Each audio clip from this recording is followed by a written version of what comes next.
नमस्कार दोस्तों, मैं मनोज जागलान आपके अपने YouTube channel study solution point में आपका स्वागत करता हूं। और आज हम जो पढ़ेंगे वो टॉपिक है हमारा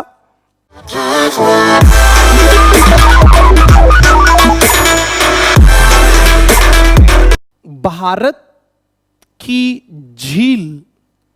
झीलों के बाद हम पढ़ेंगे भारत के जलप्रपात।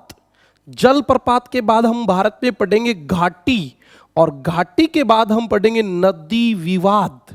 यानी कि आज का जो हमारा टॉपिक है वो बहुत इंपॉर्टेंट रहने वाला है। और ये टॉपिक आप ये मान के चलिए कि यहां से एक क्वेश्चन 100% आएगा, और आप ध्यान से सुनेंगे तो ये क्वेश्चन आपका गलत नहीं हो सकता। ये आपको 1 नंबर या 2 नंबर देके ही जाएगा। तो आप भारत की प्रमुख झील, जलप्रपात, घाटी और नदी विवाद टॉपिक को ध्यान से पढ़ें। सबसे पहले हम बात करते हैं वुलर झील। नाम सुना होगा आपने। वुलर झील कहां है भी? वुलर झील J&K में है, जम्मू कश्मीर में है। और जम्मू कश्मीर में भी बात करें तो ये मुख्य हिमालय, और इसके नीचे ये पीर पंजाल श्रेणी, और इसके मध्य ये है कश्मीर घाटी। इस कश्मीर घाटी में यहां से एक नदी निकलती है झेलम, और वो झेलम ऐसे बहती है। झेलम नदी कश्मीर घाटी में विसर्ग बनाती हुई बहती है, और कालांतर में इस झेलम नदी ने अपना मार्ग सीधा कर लिया, और जो ये मोड़ था इसमें पानी भरा हुआ है, और यही वो मोड़ है जिसको वुलर झील कहते हैं। तो इस प्रकार वुलर झील झेलम नदी की गोखुर झील है। किस नदी की? झेलम नदी की। हमारे भूगर्भवेत्ता तो ये मानते हैं कि ये हिमानी द्वारा निर्मित है, यानी कि प्राचीन काल में यहाँ बर्फ की नदी बहती थी, और उस बर्फ की नदी ने इस झील का निर्माण किया है।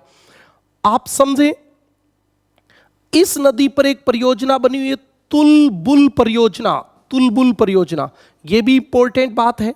और उसके बाद जो सबसे इंपॉर्टेंट बात है, भारत की सबसे बड़ी मीठे पानी की झील। भारत की सबसे बड़ी मीठे पानी की झील। भारत में मीठे पानी की सबसे बड़ी झील जो है वो वुलर झील है, और खारे पानी की सबसे बड़ी मीठी झील है चिल्का झील। आप ये बात ध्यान रखें। तो ये आपकी पहली झील, मीठे पानी की सबसे बड़ी झील वुलर झील। वुलर झील कहां है? जम्मू कश्मीर में, कश्मीर घाटी में, झेलम नदी द्वारा निर्मित गोखुर झील, और भारत की सबसे बड़ी मीठे पानी की झील। 2 नंबर पे हमारे झील है डल झील। कभी आप गए होंगे डल झील पे तो घूमने के लिए, पता ही होगा आपको। यह भी J&K में श्रीनगर में है, श्रीनगर। और ऐसा माना जाता है कि ये हिमानी द्वारा निर्मित है। हिमानी का मतलब होता है बर्फ की नदी, यानी कि ये बर्फ की नदी के द्वारा निर्मित है। और इस झील में खास बात सुने, कमल के फूल खिलते हैं, एक कुमुद व पानी फल होता है सिंघाड़ा, जिसको हम सिंघाड़ा कहते हैं हरियाणवी भाषा में, तो सीधा सिंघाड़ा कहते हैं। ये सिंघाड़ा या विशेष रूप से बनते हैं। उसके बाद हमारी जो झील है भी, उस तीसरी झील उसको देखते हैं। तीसरी हमारी प्रमुख झील है नैनीताल। इतना ही याद रखना है, नैनीताल झील है कहां? उत्तराखंड में। और ये भारत का एक प्रमुख पर्यटन स्थल है। क्या है? भारत का एक प्रमुख पर्यटन स्थल है। उसके बाद भीमताल, ये ताल जितने शब्द होते हैं ये उत्तराखंड में नीचे स्थानों को कहते हैं, और नीचे स्थान पे पानी भरेगा तो वो झील बन जाएगी। भीमताल जो है भी, ये भी उत्तराखंड में काठगोदाम जगह का नाम है, काठगोदाम में स्थित है। और इसकी एक खास बात और है कि ये त्रिभुजाकार है। आकार में कैसी है? त्रिभुजाकार झील है। एकदम राइट है। उसके बाद मैं आपको अगली झील बताता हूं, लोनार। बहुत प्रसिद्ध है लोनार झील। हमारी बहुत सारी किताबों में लिखा होता है कि लोनार झील का निर्माण उल्कापिंड गिरने से हुआ, लेकिन नहीं, सही बात नहीं है। लोनार झील जो है वो करेटर या काल्डेरा झील का उदाहरण है, करेटर या काल्डेरा झील, और है कहां? महाराष्ट्र में। कहां है भी? महाराष्ट्र में। महाराष्ट्र के भी औरंगाबाद में। औरंगाबाद में होती क्या है, देखो, जैसे ये ज्वालामुखी का पर्वत है और यहां से ज्वालामुखी के मुख से लावा निकल रहा है, जिस दिन इससे लावा निकलना बंद हो जाएगा तो ये जो मुख है इस गड्ढे में पानी भर जाएगा, और इस गड्ढे में पानी भरेगा उसको कहते हैं करेटर झील। और जब इस करेटर में धसाव हो जाता है, नीचे धस जाता है, ये मुख बड़ा हो जाता है या विस्फोट के कारण बड़ा हो जाता है, तो उसको कहते हैं काल्डेरा झील। वैसे इसको काल्डेरा झील मानते हैं। ये भारत की काल्डेरा झील है। कैसी झील है? भारत की काल्डेरा झील। आप इसका एक स्क्रीनशॉट ले सकते हो। उसके बाद मैं आपको और बताने वाला हूं पुष्कर झील। पुष्कर झील नाम सुना होगा। पुष्कर झील भी कहां है? अजमेर में। आपको हिस्ट्री वाले सर राजस्थान में, भारत के भूगोल में राजस्थान में हिस्ट्री वाले सर ये भी बता सकते हैं कि ये पुष्करना ब्राह्मणों ने बनाई थी, लेकिन भूगोल कहती है कि ये एक कैसी झील है? काल्डेरा झील है। कैसी झील है? काल्डेरा, यानी ये भी एक ज्वालामुखी द्वारा निर्मित झील है और मीठे पानी की झील है। कैसी झील है? मीठे पानी की। अभी तक सारी मीठे पानी की चल रही है, ये मीठे पानी की झील है।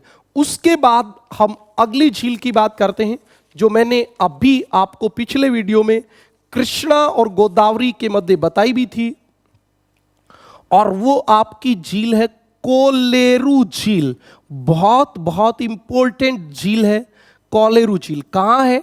ये आपका भारत, और इस भारत में ये नदी गोदावरी और ये कृष्णा, इन दोनों के बीच में यहां थोड़ा सा समुद्र से दूर ये कोलेरू झील है। और आप इसकी इंपॉर्टेंट बात देखें, कोलेरू झील किस राज्य में स्थित है? आंध्र प्रदेश में। कहां स्थित है अभी? आंध्र प्रदेश में, क्योंकि आपको पता है गोदावरी कृष्णा आंध्र प्रदेश में गिरती हैं, और ये गोदावरी व कृष्णा के मध्य स्थित है, और जब इनमें बाढ़ आती है तो ये संतुलन का कार्य करती है। और बहुत इंपॉर्टेंट बात, दक्षिण भारत की सबसे बड़ी मीठे पानी की झील, दक्षिण भारत की सबसे बड़ी क्या है? मीठे पानी की झील है। यह बात भी आप इंपॉर्टेंट है, याद रखें। इसके बाद हम चलते हैं मीठे पानी की। तो आप सोचोगे सर मीठे पानी कैसे? क्योंकि ये समुद्र से दूर है भी। समुद्र के पास होती तो लैगून झील होती, समुद्र से पानी मिला होता तो लैगून झील होती, लैगून झील होती तो पानी खारा होता, लेकिन अभी ये लैगून झील नहीं है, याद रखें। उसके बाद हम खारे पानी की झीलों की ओर चलते हैं। चिल्का झील। चिल्का झील, चिल्का झील कहां है भी? उड़ीसा में। उड़ीसा में है। और ये कैसी झील है? लैगून झील। लैगून झील को हम एक और नाम से पुकार सकते हैं, अनूप झील।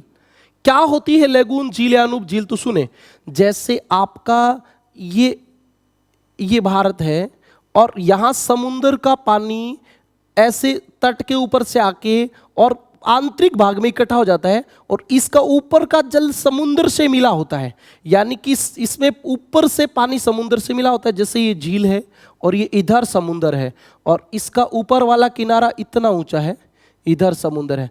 अब ये नीचे से एक नहीं है, नीचे से तो यहां धरातल आ गया, ऊपर से एक है। ऐसी झील को लैगून झील कहते हैं। और आपको पता हो तो इस झील का आकार जो है वो अर्ध चंद्राकार है, अर्धचंद्राकार है। ये 1175 वर्ग किलोमीटर में फैली हुई है, और भारत की सबसे बड़ी झील है। भारत की सबसे बड़ी झील है खारे पानी की। चिल्का झील के बाद मैं आपको अगली झील की बात बताता हूं। चिल्का झील के बाद हमारी अगली झील है पुलिकट झील। बिना समय गवाए आपको सिर्फ 10 मिनट में सारी झीलें करवा दूंगा। पुलिकट झील। पुलिकट झील कहां है? तो यही आपका आंध्र प्रदेश और ये तमिलनाडु, इन दोनों की सीमा पर है। न तो आप इसको आंध्र प्रदेश में कह सकते हो, न आप इसको तमिलनाडु में कह सकते हो। इस झील के अंदर एक द्वीप है श्री हरिकोटा। ये जो द्वीप है ये आंध्र प्रदेश का है, लेकिन झील जो है वो न आंध्र प्रदेश में है और न तमिलनाडु में है, दोनों की सीमा पर स्थित है। तो आप समझें ये लैगून झील है। लैगून झील है तो समुद्र का पानी आ गया। कैसी है? खारे पानी की झील।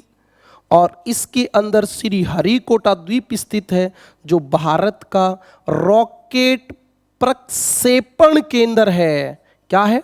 रॉकेट प्रक्षेपण केंद्र। लैगून झील क्या होती है, समझ में आ गई? बात क्लियर है। उसके बाद एक और खारे पानी की झील देखते हैं, वेबनाथ झील। वेबनाथ झील कौन सी झील भी? वेबनाथ। सबसे इंपॉर्टेंट बात देखें वेबनाथ झील की क्या है।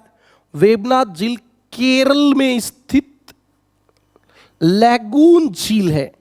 अरे लैगून समझ तो गए ना, लैगून क्या होती है? लैगून झील है। और आपको पता हो तो यह भारत की सबसे लंबी झील है।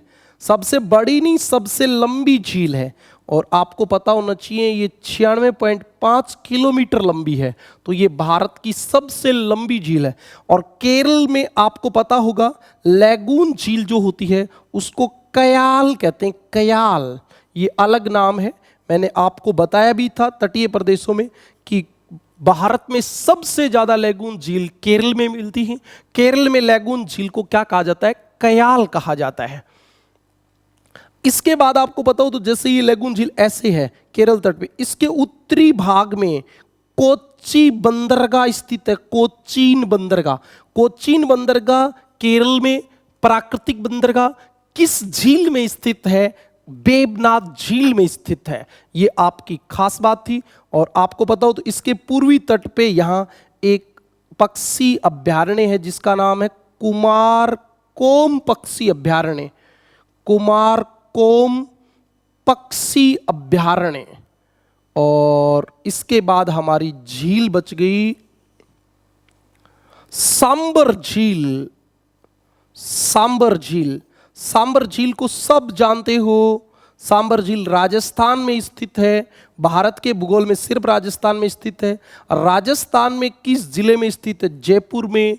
भौतिक दृष्टि से बात करें तो जयपुर और अजमेर और नागौर तीनों के बीच में स्थित है। और प्रशासनिक दृष्टि से जयपुर की फुलेरा तहसील में स्थित है। और आपको पता होगा आंतरिक भाग में, आंतरिक और तट, तट का मतलब किनारा, समुद्र के किनारे तो चिल्का झील बड़ी है, लेकिन आपसे पूछ ले जाए आंतरिक भाग की भारत की सबसे बड़ी झील, सबसे बड़ी खारे पानी की झील कौन सी है? सांबर। और इसमें लवणता 100 ग्राम प्रति 1000 से ज्यादा होती है। 1 किलो पानी में 100 ग्राम से ज्यादा नमक होता है। और आपको पता होना चाहिए भारत में सर्वाधिक लवणता वाली झील। लवणता क्या होती है जिसको नहीं पता वो सुन लें। जैसे ये पानी है, इस पानी में घुले हुए ठोस पदार्थ, ठोस पदार्थ, जैसे आपने पानी को छोड़ा, वो पानी गर्म होकर भाप बन के उड़ गया, उसके नीचे जो ठोस पदार्थ बच गए, उस ठोस पदार्थ को हम क्या कहते हैं? लवणता। और सांबर झील में 1 किलो पानी में कम से कम 100 ग्राम नमक मिलता है। और अप्रैल मई में तो ये लवणता और भी ज्यादा हो जाती है। भारत में सर्वाधिक लवणता वाली झील सांबर झील है। विश्व में सबसे खारे पानी की सर्वाधिक लवणता वाली झील जो आपकी है वो है वॉन झील, टर्की। 2 नंबर पे मृत सागर, इजराइल जॉर्डन की सीमा पे। वॉन झील जो है ना, वॉन झील में तो 1 किलो पानी में 330 ग्राम नमक मिलता है। बहुत सारे बच्चों को लग रहा होगा सर ये 2 जीरो क्यों लगा रहे हो? तो ये प्रतिशत नहीं है, 1000 पे। इसका मतलब होता है इतना ग्राम प्रति 1000 ग्राम। ये आपकी बात होती है। और इसके बाद आपकी भारत की आखिरी झील बताता हूं, लॉकटक झील। लॉकटक झील जो है वो कहाँ है? लॉकटक झील मणिपुर में है। और आपको मैंने बताया भी था कि ये पूर्वोत्तर भारत, पूर्वोत्तर 7 सिस्टर जो राज्य हैं उनकी सबसे बड़ी मीठे पानी की झील है, सबसे बड़ी मीठे पानी की झील है। और इस झील में एक राष्ट्रीय पार्क बनाया गया है जिसका नाम है कबुल लाम जाओ। मैंने भौतिक प्रदेश में बताया था कि इस झील के अंदर घास के द्वीप तैरते रहते हैं और उन तैरते हुए घासों को फुलडीज कहते हैं। और इसलिए इस राष्ट्रीय पार्क को तैरता हुआ राष्ट्रीय पार्क कहते हैं, जो वैसे सही नहीं है। राष्ट्रीय पार्क तो झील है, पार्क का क्या तैरेगा, लेकिन नाम जीके में कह देते हैं तैरता हुआ राष्ट्रीय पार्क। ये आपकी झीलें थी भारत की, जो मैंने तुरंत आपको बताई। भारत की सबसे बड़ी मीठे पानी की झील वुलर झील, भारत की सबसे बड़ी खारे पानी की झील चिल्का झील, भारत की सबसे खारी झील सांबर झील, दक्षिण भारत की सबसे मीठे पानी की सबसे बड़ी मीठे पानी की झील कोलेरू झील, पूर्वोत्तर भारत की सबसे बड़ी मीठे पानी की झील लॉकटक झील मणिपुर। ये आपकी झीलें थी। आपने स्क्रीनशॉट लिया, नहीं भी लिया तो मैं आपको इनकी पीडीएफ भेजने वाला हूं, कोई ज्यादा समस्या की बात नहीं है।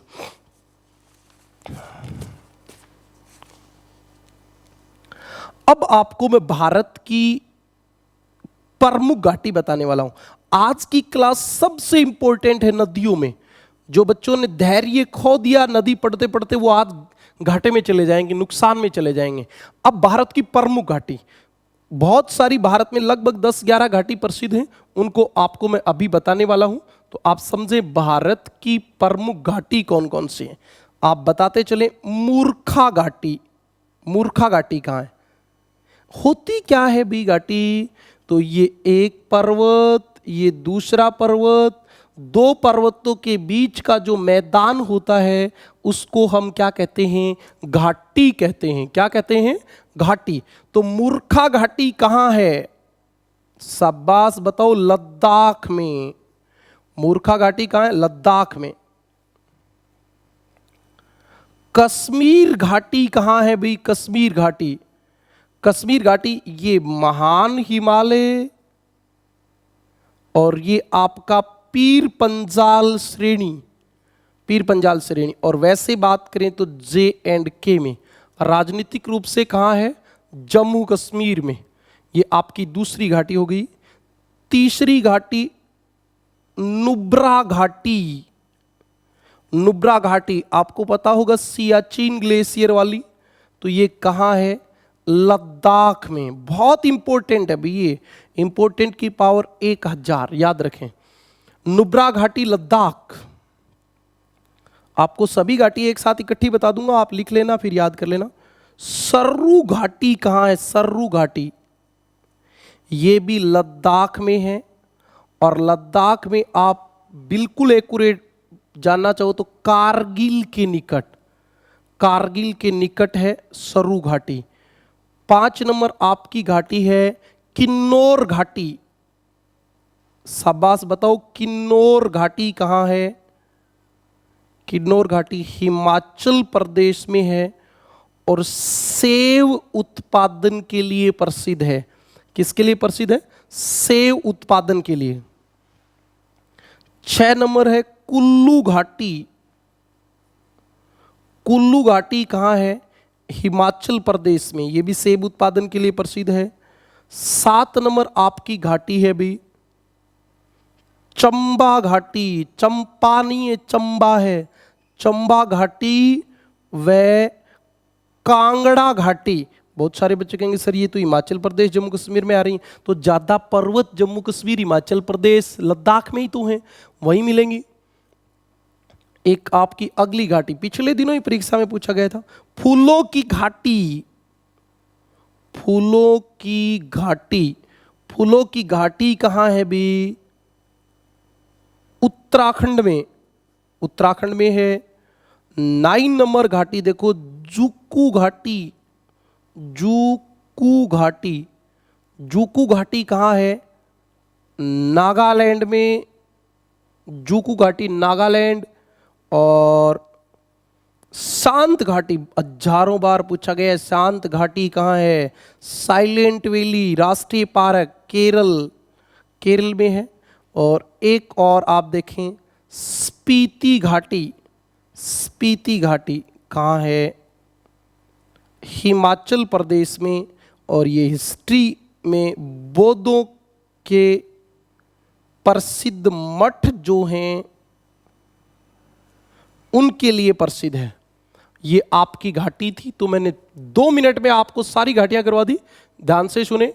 मूर्खा घाटी लद्दाख में, कश्मीर घाटी जम्मू कश्मीर में, नुब्रा घाटी लद्दाख में, सरू घाटी लद्दाख में कारगिल के निकट, किन्नौर घाटी हिमाचल प्रदेश सेब उत्पादन के लिए, कुल्लू घाटी हिमाचल प्रदेश, चंबा घाटी आपकी कहाँ है? हिमाचल प्रदेश में। एक होती है चुंबा घाटी, चुंबा घाटी, ये चुंबा घाटी कहाँ है? सिक्किम में। और चंबा घाटी हिमाचल प्रदेश, फूलों की घाटी उत्तराखंड, जुकू घाटी नागालैंड, शांत घाटी केरल और स्पीति घाटी हिमाचल प्रदेश। ये आपकी बात हो गई किसकी? घाटियों की।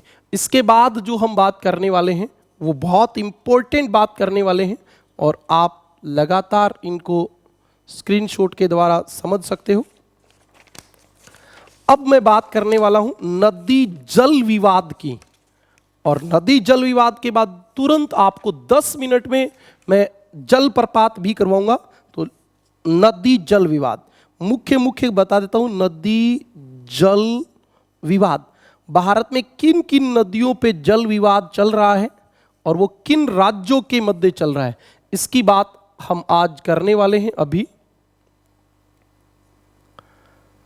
नदी जल विवाद, सबसे पहले नारोरी या नारोदी जल विवाद, नाम ही नहीं सुना होगा आपने। जल विवाद, नारोरी या नारोदी जल विवाद किसके मध्य है? आंध्र प्रदेश व उड़ीसा के बीच है, और अब इसमें तेलंगाना का भी कुछ हिस्सा बन जाएगा। तो नारोरी या नारोदी जल विवाद आंध्र प्रदेश और उड़ीसा और तेलंगाना के बीच में। यमुना जल विवाद, तो पता ही है यमुना कहां से बहती है, वहीं पे जल विवाद रहेगा। हरियाणा से दिल्ली जाती है और दिल्ली से यूपी जाती है, तो जहां से बहेगी वहीं पे तो लड़ाई रहेगी कि पानी किसने ज्यादा रोक लिया, किसने कम रोक लिया। यमुना जल विवाद हरियाणा दिल्ली यूपी के बीच है। और इस जल विवाद की शुरुआत कहां से होती है? हरियाणा में एक बांध है, हथनी कुंड बांध, और उस हथनी कुंड बांध में क्या होता है, हरियाणा ज्यादा पानी रोक लेता है तो दिल्ली ऐतराज करता है, और जब बारिश आती है तो दिल्ली सरकार कहती है कि साहब हरियाणा ने हथनी कुंड से पानी ज्यादा छोड़ दिया, तब दिल्ली में बाढ़ आ गई। केजरीवाल सरकार दोनों तरफ से वार करती है हरियाणा सरकार पर इस बांध को लेके। तो आप हथनी कुंड बांध हरियाणा में है, और ये बहुत सुर्खियों में रहा है यमुना जल विवाद के समय। अगला आपका कावेरी जल विवाद। कावेरी जल विवाद किन राज्यों में है? कर्नाटक व आंध्र प्रदेश के मध्य। अब जहां जहां आंध्र प्रदेश था, आंध्र प्रदेश से तेलंगाना अलग होने के बाद कोर्ट में तेलंगाना भी डिमांड करेगा, अब तो उसका भी विवाद हो जाएगा। इसमें कावेरी जल विवाद में एक कर्नाटक में एक बांध बना हुआ है कावेरी नदी पर, अलमाटी बांध, और आंध्र प्रदेश कहता है कि साहब कर्नाटक अलमाटी बांध में ज्यादा पानी रोकता है अपने हिस्से से, और इसलिए कावेरी जल विवाद में अलमाटी बांध जो है वो सुर्खियों में रहा है। आपको समझ में आ रहा है? यमुना जल विवाद में हथनी कुंड बांध के कारण विवाद है।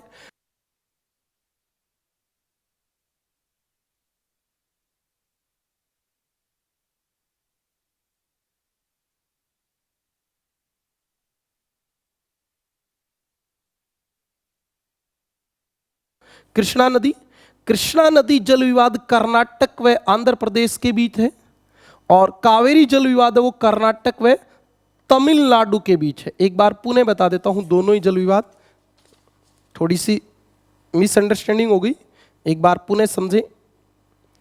कावेरी नदी जल विवाद, कावेरी नदी जल विवाद, यमुना नदी जल विवाद के बाद कावेरी नदी जल विवाद। कावेरी किसके मध्य? कर्नाटक व तमिलनाडु के मध्य, क्योंकि कर्नाटक से तो सीधी तमिलनाडु में चली जाएगी, इसमें कोई विशेष इशू नहीं है। कृष्णा जल विवाद, अभी थोड़ी देर पहले पिछले वीडियो में मैंने बताया भी था, कृष्णा जल विवाद जो है भाई ये कर्नाटक व आंध्र प्रदेश के मध्य है।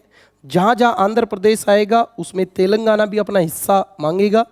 और इसमें कर्नाटक का अलमाटी बांध है जो कृष्णा नदी पर कर्नाटक में बना हुआ है, और आंध्र प्रदेश कहता है कि कर्नाटक इस अलमाटी बांध में अपने हिस्से से ज्यादा पानी रोक लेता है, और इसलिए अलमाटी बांध इस समय इस जल विवाद में सुर्खियों में रहा है। फिर तीस्ता जल विवाद, तीस्ता जल विवाद, तीस्ता जल विवाद, तीस्ता जल विवाद जो है, उस तीस्ता जल विवाद को बात करो तो भारत व बांग्लादेश के बीच, भारत व बांग्लादेश के मध्य है तीस्ता जल विवाद।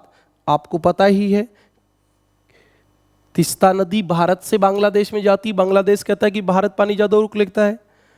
फरक्का जल विवाद, ये भी गंगा नदी पे फरक्का बांध है भारत बांग्लादेश की सीमा पे, और ये भी किसके मध्य? भारत और बांग्लादेश के मध्य है। एक किशन गंगा जल विवाद, किशन गंगा जल विवाद भारत व पाकिस्तान के मध्य। किशन गंगा झेलम की सहायक नदी है, और ये जो जल विवाद है ये किसके मध्य है? भारत और पाकिस्तान के मध्य। अब हम बात करेंगे जल प्रपातों की, तो आप तैयार हो जाइए भारत के जलप्रपात पढ़ने के लिए। बहुत कम समय में आज हमने इस टॉपिक को कंप्लीट किया है। आप ध्यान से सुने, भारत के जलप्रपात, आपको भारत के जितने जलप्रपात हैं सब मैं एक साथ यहीं बता दूंगा, तो आपको बहुत आसानी रहेगी। सबसे पहले हमारा जलप्रपात है जोग, जोग का एक नाम और है गरसोपा। गरसोपा जलप्रपात को राजनीतिक रूप से एक नाम दे दिया गया, महात्मा गांधी जलप्रपात।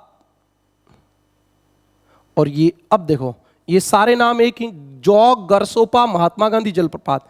कौन सी नदी पर है? शरावती नदी पर। किस राज्य में है? कर्नाटक में। और आपको पता हो तो इसकी ऊंचाई कितनी है? 253 मीटर।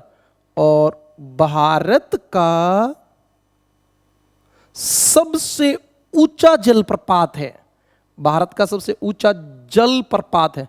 आपको कोई किताब उठा के देखने की जरूरत नहीं है, सब चीजें मैंने एकदम सिस्टेमेटिक करा दी हैं, इसके अलावा कोई आवश्यकता नहीं रहेगी। तो आप समझे भारत का सबसे ऊंचा जलप्रपात है। एक बात और बता दूं, इस जलप्रपात के निर्माण में छोटे छोटे जलप्रपातों का योगदान है, जिनका नाम है राजा रॉकेट, रोरर, दाम बलाचे। ये 4 जलप्रपात मिलके जोग या गरसोपा जलप्रपात बनता है। राजा, रॉकेट, रोरर और दाम बलाचे, ये सब मिलके जोग या गरसोपा जलप्रपात बनाते भारत का सबसे ऊंचा जलप्रपात। भारत का सबसे ऊंचा जलप्रपात। विश्व का सबसे ऊंचा जलप्रपात कौन सा है? एंजिल। एंजिल कौन सा है? एंजिल जलप्रपात। ओरेनिको नदी बनाती है, ओरेनिको नदी वेनेजुएला में स्थित है, 979 मीटर ऊंचा है, और ये विश्व का सबसे ऊंचा जलप्रपात है। ये भारत का सबसे ऊंचा जलप्रपात है। 2 नंबर जलप्रपात शिव समुद्रम। शिव समुद्रम जलप्रपात कौन सी नदी पर है? कावेरी पर। किस राज्य में है? कर्नाटक में। कितना ऊंचा है? 90 मीटर। बात सही है भाई, यही तो बातें हमसे पूछी जाने वाली होती हैं। जलप्रपात क्या होता है ये आप जानते ही हो। 3 नंबर येना, येना जलप्रपात। येना जलप्रपात जो है वो कितना ऊंचा है? 183 मीटर। कहां है? महाबलेश्वरम में। महाबलेश्वरम महाराष्ट्र में है। और येना नदी पर, ये छोटी नदियां होती हैं, इनके ऊपर जलप्रपात बने होते हैं। 4 नंबर भारत का प्रमुख जलप्रपात गौतम धारा, गौतम धारा जलप्रपात, इसी का नाम होता है जोन्हा, जोन्हा जलप्रपात। ये 85 मीटर ऊंचा है। और एक नदी है सरु नदी, उसके द्वारा बनाया गया है। और कहाँ पे स्थित है? झारखंड में। जो बच्चे net first grade RAS IAS की तैयारी कर रहे हैं, उनको मैं जियोमॉर्फोलॉजी, जियोमॉर्फोलॉजी भूआकृति विज्ञान में जलप्रपातों के प्रकार, पठारी जलप्रपात, गोंड जलप्रपात, मुख्य जलप्रपात, डेल्टा के प्रकार, ये सब बातें बड़ी डिटेल से बताने वाला हूं। भारत के भूगोल में मैं ज्यादा डिटेल से इसलिए नहीं बताता क्योंकि कुछ बच्चे जीके पढ़ने वाले भी हमारे साथ जुड़े होते हैं। तो ये जो कमियां हैं, ये सारी मैं आपको फर्स्ट ग्रेड रीट और UGC नेट के लिए जब पढ़ाऊंगा तो सब सारी कमियां निकल जाएंगी वहां पे। आप लगातार जुड़े रहें। 5 नंबर हमारा जलप्रपात कौन सा है? हुंडरू। सीधा पूछ लिया जाएगा, हुंडरू जलप्रपात किस नदी पर स्थित है? सवर्ण रेखा। सवर्ण रेखा नदी आपको पता है झारखंड वाली, तो ये झारखंड में स्थित है। और कितना हुंडरू जलप्रपात कितना ऊंचा है? 74 मीटर ऊंचा है। और देखें तो हम चूलिया, चूलिया को तो सब जानते हो। चूलिया जलप्रपात चंबल नदी बनाती है, राजस्थान में स्थित है, 18 मीटर ऊंचा है। उसके बाद 7 नंबर जलप्रपात की बात करते हैं, गोकक जलप्रपात। गोकक ये कृष्णा नदी की एक सहायक नदी है, कृष्णा की सहायक गोकक, उस गोकक नदी पर स्थित है। कृष्णा की सहायक नदी है गोकक, उसके ऊपर है तो गोकक जलप्रपात नाम है। और एक आध और याद करो, धुआंधार, बिल्कुल धुआंधार हमने पिछले वीडियो में पढ़ा था।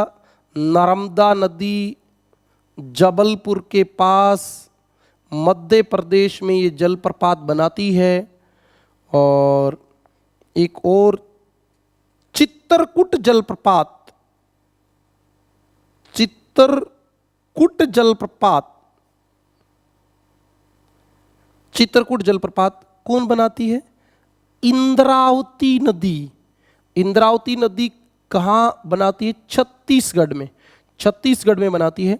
और इसे भारत का नियाग्रा जलप्रपात कहते हैं।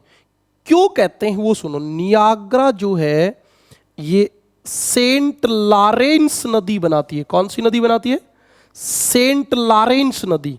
और ये USA और कनाडा की सीमा पे बनाती है। ये आयतन में विश्व का सबसे बड़ा जलप्रपात है। सबसे ज्यादा पानी नियाग्रा जलप्रपात में आता है। और भारत में ये नदी जो है ये पठारी जलप्रपात है, और इसलिए ये पानी की मात्रा ज्यादा है। इसलिए चित्रकूट जलप्रपात की तुलना नियाग्रा जलप्रपात से की जाती है। और भारत का आखिरी जलप्रपात आप देख लिए, दूध सागर जलप्रपात। दूध सागर जलप्रपात जो है ये मांडवी नदी बनाती है। मांडवी नदी गोवा और कर्नाटक की सीमा पे बनाती है। और आज की आखिरी बात और बता देता हूं, हमारे एक कुचिकला झरना है। कुचिकला झरना मैंने बहुत बार बताया, जब बारिश का पानी ऊपर से नीचे गिरेगा तो वो क्या होगा? झरना होगा। और ये कुचिकला झरना है जो वराही नदी बनाती है। वराही नदी कहां बनाती है? शिमोगा कर्नाटक में। कहां बनाती है भाई? शिमोगा कर्नाटक में। और इसकी ऊंचाई 455 मीटर है।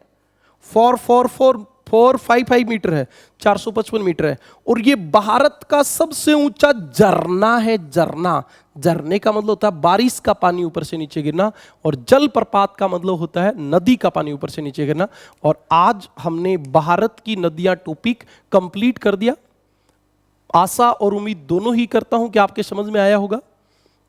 दूसरी बात, हर जब कोई भी नया सिस्टम शुरू होता है और उससे चंद लोगों को जब थोड़ी बहुत खतरे की आहट होती है या मुसीबतों का अंदाज होता है, तो वो लोग विशेष प्रकार से उस सिस्टम के साथ छेड़खानी करते हैं। जैसे आपने देखा भी होगा, कल परसों अपने कमेंट बॉक्स में एक बच्चा लगातार लिख रहा था कि सर के नोट्सों के भरोसे मत रहना, पेपर में नहीं आएगा। तो मैं आपको बेटा एक बात बताना चाहता हूं कि मैंने नदी पढ़ाई, अब नदी पढ़ाने के बाद आप मुझे दो बातें तो ये बता दो कि ये बातें सर आपने नहीं बताई। मैंने भारत के भौतिक प्रदेश पढ़ाए, आप एक दर्रा, एक घाटी, एक पहाड़ी, एक चोटी का नाम बता दो जो मैंने नहीं बताया। मैंने आपको भारत में जलवायु पढ़ाई, तो आपको एक एक स्थान तक की मैंने, कलकत्ता में कितनी बारिश होती है, पटना में कितनी होती है, लखनऊ में कितनी होती है, दिल्ली में कितनी होती है, दार्जिलिंग में कितनी होती है, शिमला में कितनी होती है, मंसूरी में कितनी होती है, मौसिन राम में कितनी होती है, गुवाहाटी में कितनी होती है, एक एक स्थान की बारिश तक मैंने बताई आपको। तो आप बताओ इससे बाहर क्वेश्चन आएगा कहां से? तो ये जो लोग होते हैं, इनका काम भ्रमित करना होता है। आप लोग भ्रमित ना होके लगातार पढ़ें। दूसरी बात, अब से पहले एक बहाना होता था कि फले सर का पढ़ाया हुआ ये नहीं आया, वो नहीं आया। अब मैं जो पढ़ा रहा हूं ये YouTube पर रहेगा और आपके एग्जाम के बाद भी YouTube पे रहेगा। तो आपको कतई चिंता करने की आवश्यकता नहीं है कि जैसे आप एग्जाम देख के आओ उसके बाद आप YouTube पे आके गूगल पे देखने की बजाय मेरे YouTube चैनल पे उस टॉपिक में उस प्रश्न का उत्तर देखें, आपको मिलेगा।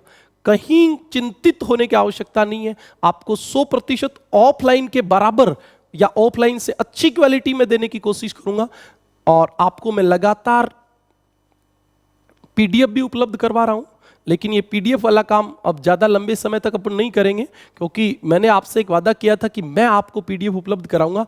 आप सिर्फ तैयारी करें। और आपको कुछ मैंने नैतिक कर्तव्य बताए थे जो इस चैनल के प्रति आपके बनते हैं, वो आपने कंप्लीट नहीं किए। आप करते तो मैं आपके लिए आगे भी काम करता, क्योंकि नोट्स बनाने के लिए पहले मुझे लिखना होता है, फिर उसकी पीडीएफ बनानी होती है, फिर आपके पास भेजना होता है।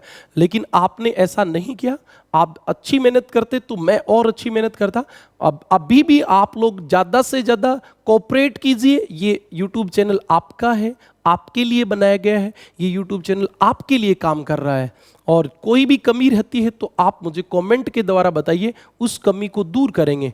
मैं राव सर लगातार आपको क्लास दे रहे हैं। इसके अलावा जल्द ही आपको हिंदी, अंग्रेजी, साइकोलॉजी, मैथ की क्लासें भी उपलब्ध करवाई जाएंगी। और मैं आपको लास्ट में एक बात और बताना चाहता हूं कि इस चैनल पर मैं यूजीसी नेट का first paper, UGC net geography first grade, जब भी राजस्थान में फर्स्ट ग्रेड आएगी, पूरा कोर्स फ्री ऑफ कॉस्ट करवाने वाला हूं इसी यूट्यूब चैनल पे। डीएसएसबी की जो परीक्षा पीछे फॉर्म भरे गए थे, कोरोना की वजह से नहीं हो पाया, नहीं तो जुलाई में परीक्षा हो जाती। उस परीक्षा के लिए भी एक एक कोर्स का पॉइंट यहां पे मैं आपको क्लियर करके चलूंगा। हरियाणा में जो दिसंबर में एचटेट होने वाला है वो भी हमारा टारगेट है। तो आप ज्यादा से ज्यादा इस चैनल से जुड़िए। और अब चैनल बनाना, चैनल पे पढ़ाना शुरू करना, ये मेरा काम था। अब इसको आगे बढ़ाना आपका काम है। आप जितना इसको आगे बढ़ाओगे, मैं आपके लिए उतनी ही अच्छी क्वालिटी लेके यहाँ उपस्थित रहूँगा, आपके लिए तैयार रहूँगा। मैं आपको विश्वास दिलाता हूँ कि आपको पूरे भारत में जो बहुत बड़े चैनल हैं उनके बराबर या उनसे कहीं मैं कोशिश करूँगा अच्छी क्वालिटी दूँ, और आपको बहुत अच्छी क्वालिटी और आपको क्वांटिटी दोनों चीजें दूं। ज्यादा से ज्यादा वीडियो भी प्रोवाइड करवाऊं और ज्यादा से ज्यादा आपको क्वालिटी भी अच्छी दूं। आपने देखा है सब यूट्यूब चैनल एक बार 2 वीडियो डाल के उस कोर्स को छोड़ देते हैं। हमने भारत की भूगोल स्टार्टिंग से शुरू की थी। आज से पहले मैंने सामान्य परिचय, भौतिक प्रदेश, जलवायु, नदियां, मिट्टी, वनस्पति, ये टॉपिक करवा दिए। जो बाकी बचे हैं वो क्या बचे हैं? कृषि, खनिज, उद्योग। लॉकडाउन की वजह से अभी इंडियन मिनरल ईयर बुक मुझे उपलब्ध नहीं हो पा रही, मिल नहीं पा रही। जैसे मिलेगी तो मैं तुरंत आपको नए आंकड़ों के साथ वो तीनों टॉपिक भी जल्द करवाऊंगा। अभी जैसे उपलब्ध होती है तुरंत आपको करवाऊंगा। जब तक इंडियन मिनरल ईयर बुक नहीं मिलती है तब तक मैं आपको सामान्य परिचय, भौतिक प्रदेश, जलवायु, इनका एक एक टॉपिक के प्रश्नोत्तरी करवाता हूं। आप ज्यादा से ज्यादा बढ़ चढ़ के भाग लीजिए और आपकी सफलता के लिए मैं पूर्णतया समर्पित हूं। आप कोशिश करते रहिए। धन्यवाद।